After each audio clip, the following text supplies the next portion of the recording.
Question section, यहाँ पे filing जो टीडीएस का रिटर्न फाइल होता है उसमें डिले हुआ था, तो यहाँ पे पेनल्टी लगता है 200 रुपया पर डे, लेकिन जो पेनल्टी हो वो मैक्सिमम जो टीडीएस अमाउंट था उससे ज़्यादा एक्सीड नहीं कर सकता है। तो non filing of return 200 per day into 51 day 10,500 यार, तो ठीक है। रेमेडी क्या है, एप्लीकेशन दे सकते हैं सीवीडीटी को। अब यहाँ पे जो कैलकुलेट होता है डेज, तो ये ड्यू डेट से लेके actual date of filing, due date 31 जनवरी होता है हर मंथ का, 31 तारीख नेक्स्ट मंथ का, तो 31 तारीख से लेके 23 तारीख तक यहाँ calculate from due date. Section 192 और ईयर वाला सैलरी रिसीव हुआ है, हाँ तो उस पर भी टीडीएस कटेगा। यहाँ सेंट्रल रेंट सेंट्रल गवर्नमेंट को पे किया जा रहा है, तो सेंट्रल गवर्नमेंट का टीडीएस तो नहीं काटेंगे ना, वो एग्जाम्प्ट होगा। सेंट्रल गवर्नमेंट का क्यों टीडीएस काटेंगे, लेकिन हाँ सेंट्रल गवर्नमेंट किसी को पेमेंट कर रहा है, जैसे कि यहाँ पे स्टेट गवर्नमेंट पे कर रहा है कमीशन लॉटरी एजेंट को, तो उस पर टीडीएस कटेगा, क्योंकि लॉटरी एजेंट का टीडीएस काटना है।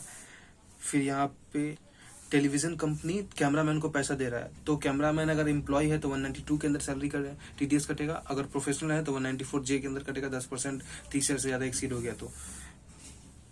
यहाँ पे 3 तरह का प्रॉपर्टी एक्वायर करता है, एक हाउस प्रॉपर्टी एक्वायर करता है, उसके बाद एक अर्बन प्लॉट लेता है 4950 में, और एक रूरल एग्रीकल्चर लैंड का 60 लाख का। तो यहाँ 60 लाख है तो एक्सीड कर रहा है, लेकिन ये लिमिट देखना है 194 IA आता है दूसरा वाला ये एक्विजिशन का, 50 लाख से एक्सीड कर रहा है तब काटेगा, और 1% ही कटेगा, और टोटल वैल्यू पे कटेगा। एक्सीड करने के बाद भी टोटल पे कटेगा, 1 करोड़ का है तो टोटल 1 करोड़ पे कटेगा। जैसे 60 लाख था लेकिन यहाँ रूरल था तो नहीं आएगा, और अनपर प्लॉट था लेकिन यहाँ 4950 था, एक्सीड ही नहीं किया, यहाँ एक्सीड किया तो रूरल था, यहाँ एक्सीड ही नहीं किया, सिर्फ ये जो है इस पे टीडीएस कटेगा 90,000। यहाँ पे सेल्स कंसिडरेशन जब आगे पास कर रहा है तो वो कुछ रिटेन कर ले रहा, तो उसको रिटेन करने पे कमीशन लगेगा, कमीशन पे टीडीएस कटेगा 194H 15,000 से ऊपर होने की वजह से। विनिंग जब रिलीज कर दिया जाता है बिना लाइबिलिटी डिस्चार्ज किए हुए, जैसे काइंड में था, तो जो आदमी रिलीज करा उस पर पेनल्टी एंड प्रोसिक्यूशन हो सकता है। एसएससी इन डिफॉल्ट नहीं बोलते हैं, आगे समझ में आएगा। फिर जो सैलरी में हाउस प्रॉपर्टी का ही लॉस को अलाउ कर सकते हैं, सिर्फ पेनल्टी एंड प्रोसिक्यूशन के लिए लायबल होगा। अब यहाँ पे हाउस प्रॉपर्टी के अंदर जब हाउस प्रॉपर्टी का लॉस माइनस कर रहे थे, तो सैलरी में से स्टैंडर्ड डिडक्शन 50,000 का माइनस होता है, हाउस प्रॉपर्टी का लॉस माइनस कर दिए। फिर उसके बाद यहाँ पे सेस भी आएगा, एडिशन होगा, रिबेट यहाँ पे है नहीं, एक्सीड कर गया। टीडीएस 3/6 का फाइल होना चाहिए था 31/7 तक, एक्चुअल में फाइल कर रहा है 15/9 को, तो इसका जो खर्चा है वो अलाउ होगा कि नहीं। 234E जो है वो ना ही पेनल्टी है ना ही फीस है, तो ये पीजीबी में एज ए एक्सपेंस अलाउड होगा। जो हॉर्स रेस में जो लॉसेस आता है, तो वो जब टीडीएस काटेंगे तो वो सेट ऑफ करके लॉस नहीं देखेंगे, टीडीएस जितना जीता है उस पे कटेगा। हाँ पेमेंट जब कर रहे हैं तो पेमेंट के हिसाब से सेट ऑफ करके दे रहे, वो बात अलग है, वो एक्चुअल कंसिडरेशन कैसे सेट ऑफ हो रहा है, लेकिन लॉस पे टीडीएस का कोई पॉइंट नहीं, मतलब जितना विन है उस पे ग्रॉस पे टोटल पे कटेगा, ग्रॉस नहीं, जिस पे जीता है उस पे टीडीएस कटेगा, लॉस का सेट ऑफ नहीं मिलेगा। यहाँ पे ये 60,000 रुपया संतोष था, वो लेट आउट रेंट दे रहा है, तो यहाँ 2.5 महीना के लिए दे रहा है, तो 2.5 महीना में 2.5 महीना का ही लगेगा, 3 महीना का रेंट नहीं लगेगा।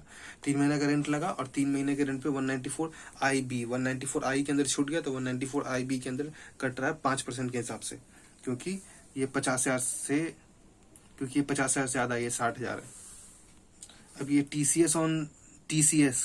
टीसीएस का बात हो रहा है, तो ये जो कार पे लगता था वो 10 लाख से ज्यादा का कार होता तो 1% लगता है, लेकिन ये मैन्युफैक्चरर डीलर को दे रहा है तब नहीं लगता है, रिटेलर जब दे रहा है, जब रिटेल कस्टमर को सप्लाई किया जा रहा है तब कटता है, ऐसे नहीं। अब इसी के साथ साथ वो भी देखा जाता है कि 0.1% ऑफ सेल ऑफ गुड्स वाला जो कटता है कि नहीं टीसीएस, जैसे कि था उसमें, जैसे मंजूश्री और टुल्लू का।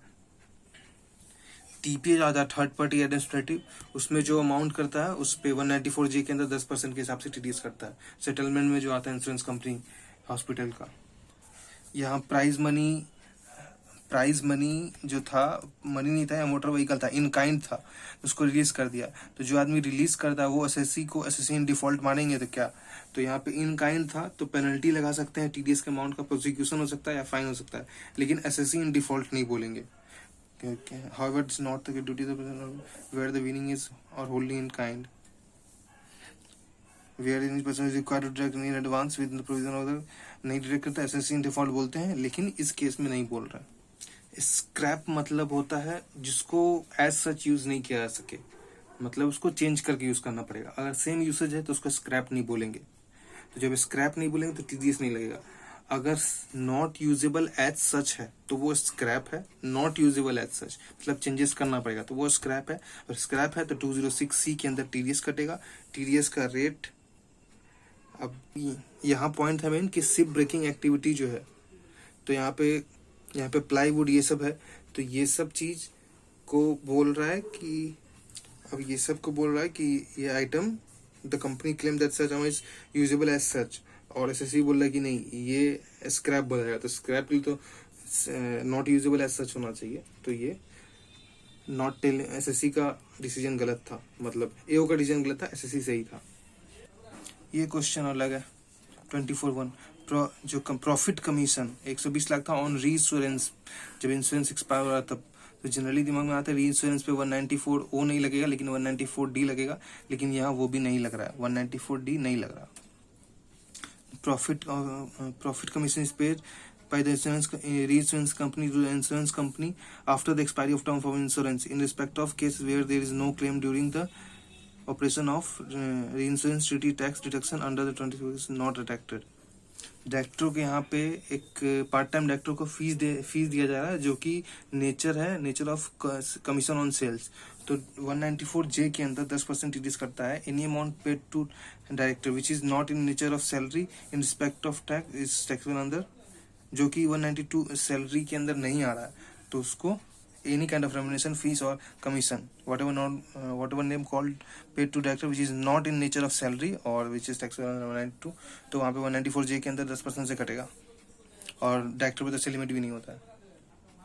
सैलरी का टीडीएस के लिए 192 के लिए सेल्फ डिक्लेरेशन एसएससी दिया कंपनी को, कंपनी वेरीफाई नहीं किया, ये चीज था लीव ट्रेवल फैसिलिटी के अंदर। तो एओ उसमें बोला कंपनी एसएससी इन डिफॉल्ट है। तो हाँ, यहाँ पे बोला जाएगा कंपनी एसएससी इन डिफॉल्ट है, क्योंकि ये कंपनी का रिस्पॉन्सिबिलिटी था एविडेंस प्रूफ लेने का और चेक करना था कि एस्टिमेट, ताकि वो इनकम एस्टिमेट कर पाए टैक्स कैलकुलेट करने के लिए। तो एविडेंस चाहिए था खर्चा का, तो ये नहीं दे पाया, तो एसएससी इन डिफॉल्ट बोलेंगे। Merely self declaration the deduction of SSC officer is tenable in law. EPF से विड्रॉल किया 60,000 रुपया, तो 60,000 है तो 50,000 से एक्सीड कर गया। और 192 के अंदर accumulated balance of RPF recognized provident fund था, अप्लाइज का था, 10% से कटेगा at the time of payment कटता है ये, इफ 50,000 से ज्यादा, तो ये 50,000 से ज्यादा था इसलिए कट गया। अब यहाँ पे 5 साल का भी एक लिमिट आता है। अब इसमें 192 accumulated balance of recognized provident fund में पैन नहीं देगा तो एमएमआर के रेट से टैक्स कटता है। बैंक का फिक्स डिपॉजिट था तो 45,000 आ रहा था, तो 40,000 एक्सीड कर गया, 40,000 नॉर्मल और 50,000 सीनियर सिटीजन, 40,000 एक्सीड कर गया तो 10% 194 के अंदर कटेगा। अब यहाँ जो 9% पे ये था, यहाँ पे पॉइंट था कि अलग अलग बैंक में 3 बैंक में है और बैंक एक ही है लेकिन ब्रांच अलग अलग है, लेकिन बैंक सीबीएस अडॉप्ट कर चुका, तो सीबीएस अडॉप्ट कर लिया है, इसके वजह से टोटल करेंगे। यहाँ फिर रिकरिंग डिपॉजिट था तो रिकरिंग डिपॉजिट पे यहाँ चेक किए, फिर यहाँ पे लग गया 194 के अंदर थर्ड नंबर आंसर। यहाँ पे 28 ही था तो यहाँ नहीं लगा, सॉरी यहाँ नहीं लगा। ये 29 नंबर वो LIC का सम डिडक्शन जो आता है उस पर बेस्ड है कि कितना किस साल में कितना रहेगा, तो उस पे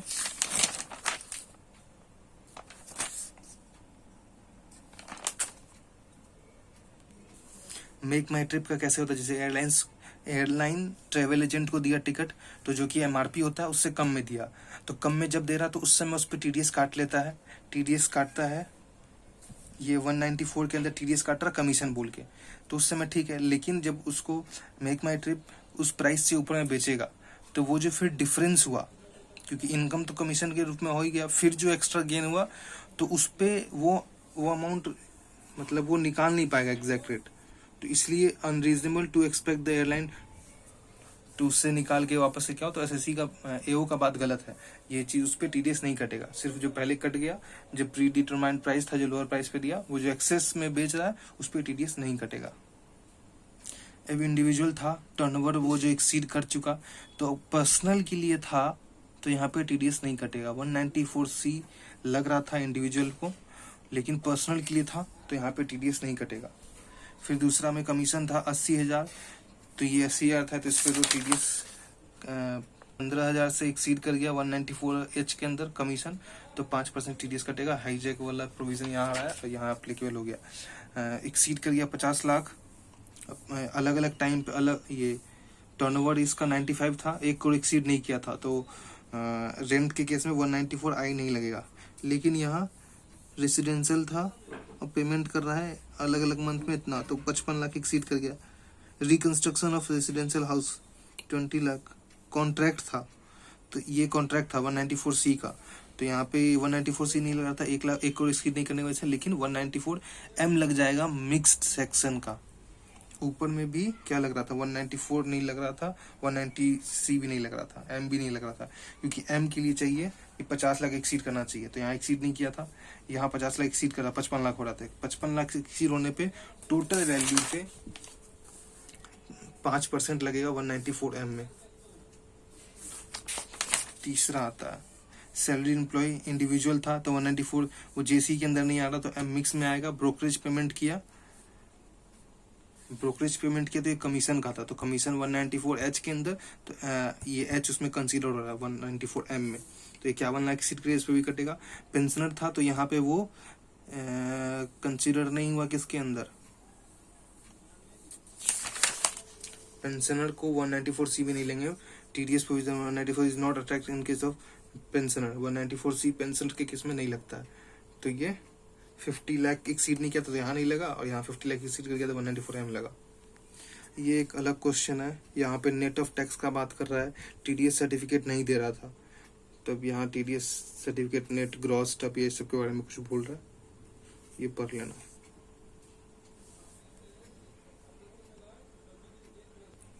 यहाँ पे ये तो डिमांड नोटिस का क्वेश्चन आ गया। नोटिस था डिमांड का, एक नोटिस ऑफ डिमांड दिया 15 लाख का, अब यहाँ से डिक्रीज हो जाएगा और इंक्रीज हो जाएगा, तो फ्रेश नोटिस इशू करना होगा या नहीं होगा। अगर डिक्रीज कर रहा है, यहाँ पे अगर डिक्रीज कर रहा है तो उसमें रिडक्शन के लिए कोई नया नोटिस नहीं चाहिए, लेकिन अगर इंक्रीज कर रहा है तो फ्रेश नोटिस चाहिए, ओनली फॉर जो इंक्रीज अमाउंट है उसके लिए। उसके बाद इंटरेस्ट कैसे लेंगे, तो 1% लेंगे। कब से लेंगे, यहाँ पे बोला था 30 दिन के अंदर पेमेंट करने, तो 30 दिन के बाद जो टाइम एक्सपायर हो रहा है वहां से लेकर till the actual date of payment तक इंटरेस्ट कैलकुलेट करेंगे, 1% पर मंथ और part of the month. Sale of timber कर रहा, टिम्बर के केस में 2.5% लगता है टीसीएस, यहाँ लग रहा है टीसीएस, ये रहा, इसका अलग प्रोविजन पढ़ लेना। फिर इन्वेस्टमेंट ये इग्नोर मार रहे हैं। सोसाइटी ये सब क्या है, ब्रांड एम्बेसडर है तो 194J के अंदर लगता है रेसिडेंट को, एनआर को लगेगा 194E के अंदर, तो एनआर को जब 194E लग रहा है तो 20% लगता है, प्लस सेस भी लगता है, एनआर है, और यहाँ रेसिडेंट है तो 194J और 10%। ये 194C में मटेरियल और जॉब वर्क का जो कहानी होता है, उसमें मटेरियल अगर सप्लाई कर रहा है तो ही उसको जॉब वर्क मानते हैं, अगर वो मटेरियल बाहर से कर रहा है तो जॉब वर्क नहीं मानेंगे।